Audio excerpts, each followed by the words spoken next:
Otherwise कैसे हैं सभी लोग। चलिए आइए हम देखते हैं कि अटेंडेंस शीट और सैलरी शीट मिक्स करके किस तरह बनाई जाती है। ठीक है, जो सैलरी एक्चुअल में हम इसे सैलरी शीट ही कहेंगे। तो मतलब जो जो डिडक्शन करना है इसी शीट में करेंगे। ठीक है, चलिए स्टार्ट करते हैं। मैंने ऊपर लिख दिया attendance for the month of May of 2024। ठीक है, मैं क्या करूँगा, एक रो छोड़ दूंगा, फिर लिखूंगा यहाँ पे एक सीरियल नंबर। ठीक है, मैंने लिखा 1, फिर मैं एक फॉर्मूला लगाऊंगा इज इक्वल टू 1 में प्लस कर दूंगा 1। ठीक है, फिर इस 2 को मैं क्या कर दूंगा, डाउन फिल कर दूंगा, तो यहाँ पे सीरियल नंबर आ जाएंगे। क्लियर है। अब यहाँ पे मैं बनाऊंगा एक नेम का कॉलम, जिसके अंदर मैं नेम लिख देता हूँ, जैसे कि राम, सोहन, रमन। ठीक है, विकास, सुनील, सुनील आगे आगे हम नाम लिख देते हैं इसके अंदर, राहुल। ठीक है, सागर, आदित्य। मैं 10 लोगों को बना देता हूँ। ठीक है, ज्योति, आगे एक नाम और लिख देते हैं हम, रोहित। क्लियर है, इसे अभी मैं डिलीट करता हूँ। मैं आपको इन 10 लोगों की सैलरी से पूरा सैलरी समझा दूंगा। ठीक है, यहाँ पे मैं लिखूंगा मंडे, ट्यूसडे, ठीक, वेडनेसडे। अब इससे मैं क्या करूँगा, ड्रैग, अगर मैं इसे ड्रैग करता हूँ तो ठीक है ना। मान लीजिए मैं भी इतने इतने दिन का बना रहा हूँ बस इसे। ठीक है, मैं पूरा मंथ नहीं ले रहा, मैं ऊपर लिख दूंगा डेट। तो अब मैं क्या करूँगा, यहाँ पे एक फॉर्मूला लगाऊंगा, इस 1 के अंदर प्लस कर दूंगा 1, और जो 2 होगा उसको मैं ड्रैग कर दूंगा। अब क्या करूँगा, राइट फिल, कंट्रोल आर। ठीक है, ये हमारे पास डेट आ जाएंगी। क्लियर है। अब जहाँ जहाँ पे भी संडे होगा वहाँ पे मैं लिख दूंगा हॉलीडे। जो आप लिखना चाहें आप लिख सकते हैं। ठीक है, हॉलीडे लिख दिया। इसी तरह मैंने इसे कॉपी किया, मैंने यहाँ पे पेस्ट कर दिया। क्लियर। मान लीजिए हम 15 दिन का बना लेते हैं। यहाँ तक क्लियर है आपको। अब मैं अपने हिसाब से यहाँ पर प्रेजेंट एब्सेंट दे देता हूँ। देखिए मैंने यहाँ पे प्रेजेंट लीव लगा दी है। ठीक है, अब मैं लीव हाईलाइट करना है मुझे। ठीक है, जैसे कि मैं क्या करूँगा, इस पूरे जो शीट है यहाँ से यहाँ तक, ठीक है, मैं कंडीशनल फॉर्मेटिंग पे जाकर के इक्वल में लिख दूंगा एल। ठीक है, जितने भी लीव होंगे वो मुझे हाईलाइट हो जाएंगे रेड रेड कलर से। क्लियर है। अब मुझे क्या करना होगा,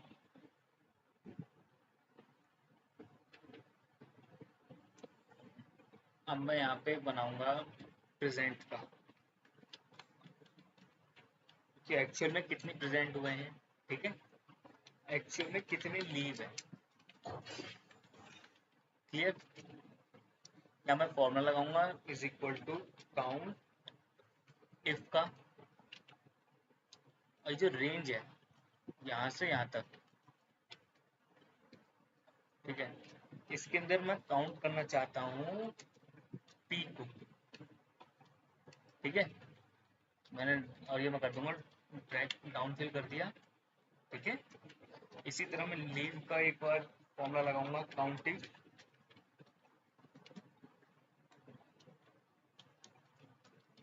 ये मैंने लगा दिया। अब इससे क्या हुआ, मुझे एक्चुअल में इनकी लीव पता चल गई। ठीक है, इसको तो मैं बोल्ड कर देता हूँ, इसे भी बोल्ड करके कलर दे देते हैं बढ़िया सा। मैंने मान लीजिए मैंने इन्हें दे दिया येलो कलर, ठीक है, येलो कलर दे दिया, और इस यहाँ से यहाँ तक इसे कंट्रोल ए से सिलेक्ट करके मैं इसे टेबल दे देता हूँ, ऑल्ट HBA, जो कि आप यहाँ से आकर के सेव करके आप यहाँ से इसे बोल्ड कर सकते, ऑल बॉर्डर कर सकते हैं, ठीक है। और ये छुट्टियाँ हैं, इनको मैं हाईलाइट कर देता हूँ, जैसे कि किस कलर से, मैं यहाँ से ये येलो कलर दे दिया, आप कोई भी कलर दे सकते हैं, कोई दिक्कत नहीं, ये तो मैं हाईलाइट कर रहा हूँ उसमें जो छुट्टियाँ वगैरह हैं, ठीक है। यहाँ तक क्लियर है? यहाँ तक कोई डाउट आपको? ठीक है, मैं आपके चलिए ठीक है। अब बारी आती है इनकी सैलरी की, ये तो इनकी अटेंडेंस तैयार होगी कि कितने दिन ये प्रेजेंट है टोटल डेज में से। यहाँ पे इन कॉलम एक इंसर्ट करते हैं, total days, total days, clear है। टोटल डेज कितने हैं हमारे पास? 15,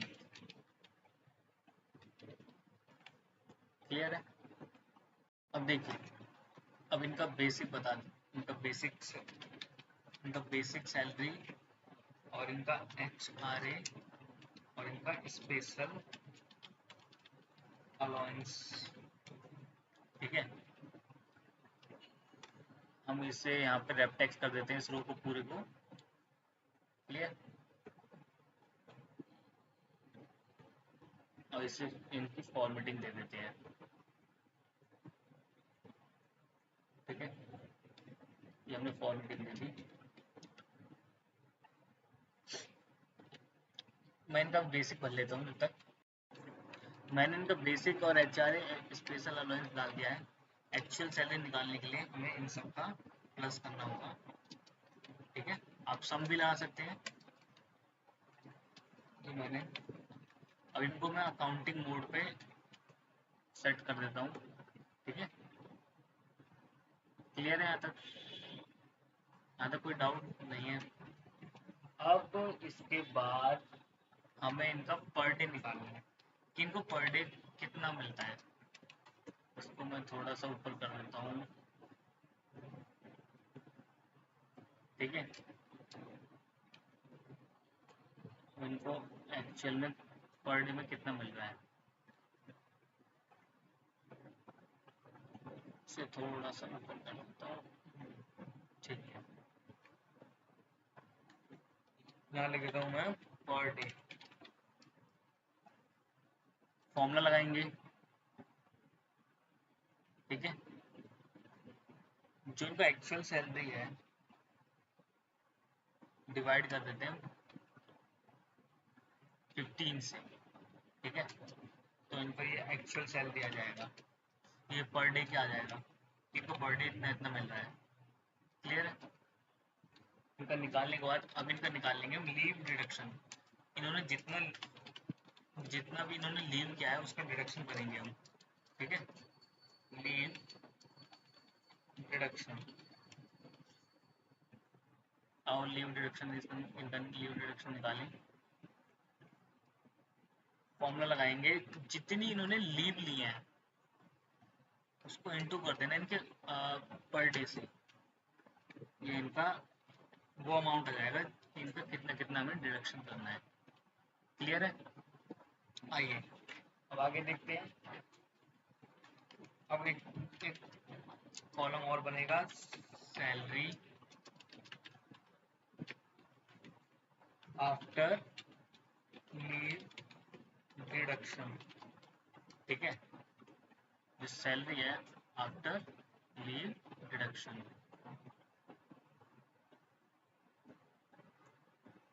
ये आफ्टर की स्पेलिंग गलत हो गई है,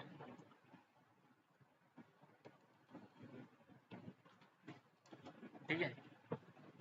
हमने लगाया फॉर्मूला, जो एक्चुअल सैलरी है उसमें से जो लीव उसको डिडक्ट कर दिया, ये हमारे पास आ गया, ठीक है, सैलरी आफ्टर लीव डिडक्शन, ये तो आप भी समझते होंगे। इसके बाद इनका आएगा ईपीएफ, हमने बनाया ईपीएफओ। इसी तरह हमने बनाया ईपीएफओ ईएसआई, और जिसका टीडीएस कटना है उसका टीडीएस। क्लियर? हमें पता है ईपीएफओ कितना होता है, 12% बेसिक पर, ठीक है। और जो ईएसआई होगा कितना होगा, 2% बेसिक पे। आइए लगाते हैं। चलिए अब हम इनका ईपीएफ और ईएसआई डिडक्ट करते हैं, ठीक है। हमने क्या करा, फॉर्मूला लगाया, बेसिक का 12% पीएफ डिडक्शन करा, कंट्रोल डी से मैंने इसे डाउन फिल कर दिया, ठीक है। ईएसआई, ईएसआई के लिए मैंने आपको एक कंडीशन दी है, देखिए कंडीशन क्या है, जिसकी सैलरी 40,000 से कम है सिर्फ उसे ईएसआई देना, ठीक है। ईएसआई सबको नहीं देते हम ईएसआई उन लोगों को देते हैं जिनकी जो सैलरी होती है वो कम होती है। यहाँ पे मैंने कंडीशन दी है 40,000, ये 20,000 भी हो सकता है, ठीक है, 25 भी हो सकता है, वो तो कंपनी के ऊपर डिपेंड है। मैं अभी 40,000 लेके चल रहा हूँ, तो यहाँ पे हम एक कंडीशन लगाएंगे, if condition is equal to if condition, ठीक है।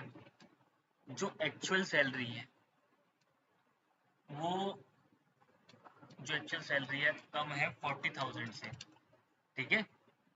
जो एक्चुअल सैलरी 40,000 से कम है तो उनको क्या देना है हमें, उनका बेसिक से, ओके, जो उनका बेसिक है, बेसिक से 2% डिडक्ट कर लो। क्लियर है? बेसिक से 2% डिडक्ट कर लो, वरना जीरो, यानी कि वरना कुछ मत करना। देखो अब मैं इसे ड्रैग कर देता हूँ। अब देखो ये जो एक्चुअल सैलरी देखो 40,000 से कम है ना, ये 40,000 से कम है तो इसने ईएसआई डिडक्ट करा है, ठीक है। इसी तरह ये वाला भी 40,000 से कम है, ईएसआई डिडक्ट हुआ है। क्लियर है? 40,000 से कम है, ईएसआई डिडक्ट हुआ है, और 40,000 से कम है, ईएसआई डिडक्ट हुआ है। क्लियर? अगर मैं इनमें से किसी जैसे कि मान लीजिए मैं ये वाला उठा लेता हूँ, इसकी सैलरी मैं कम कर देता हूँ, मैं इसे कर देता हूँ, देखो उसका टीडीएस जो ईएसआई है डिडक्ट हो गया ऑटोमेटिकली। क्लियर? अब ये आपको क्लियर हो गया होगा, टीडीएस डिडक्ट करना है हमें 10% का। टीडीएस पे भी हम एक कंडीशन लगा देते हैं, क्या, हमें टीडीएस डिडक्ट करना है किसका, जिनका एक्चुअल सैलरी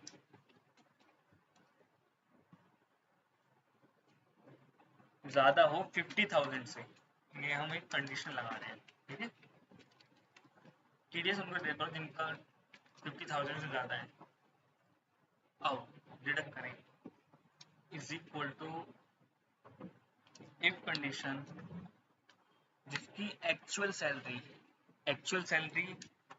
ज़्यादा होगी 50,000 से, यहाँ मैंने लगाया ब्रैकेट, 50,000 से ज़्यादा होगी तो मैं किस पे डिडक्ट करूँ, मैं अभी के लिए इसी पे बेसिक पे डिडक्ट कर लेता हूँ, ठीक है। बेसिक का 10% डिडक्ट कर लो, वरना किस जीरो, ठीक है। ये मैं ड्रैग करता हूँ इसे, डाउन फिल करता हूँ, सॉरी। ये देखो सिर्फ इसमें एक ही बंदे का टीडीएस डिडक्ट हुआ है जिसकी एक्चुअल सैलरी कितनी है 55,000, बाकी सबकी 50,000 से कम है। क्लियर? अब मैं यहाँ पे कॉलम बना देता हूँ टोटल डिडक्शन का, टोटल डिडक्शन का, ठीक है, टोटल डिडक्शन जिसके अंदर मैं सम लगाऊंगा मैं ईपीएफ और ईएसआई टीडीएस, इसको मैं डाउन फिल करके ये वो चीज है टोटल कितना डिडक्शन हुआ है सैलरी से, क्लियर। यहाँ बनेगा आपका net salary, net salary payable जो कि आपको अपने एम्प्लॉय को पे करना है, क्लियर है।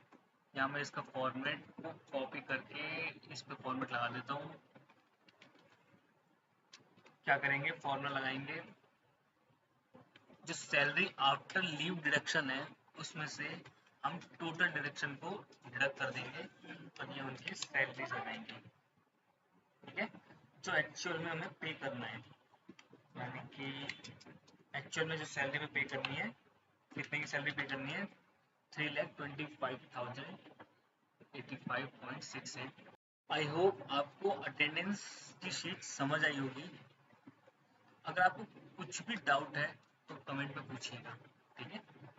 प्लीज लाइक, सब्सक्राइब और शेयर ऑल्सो। Thank you.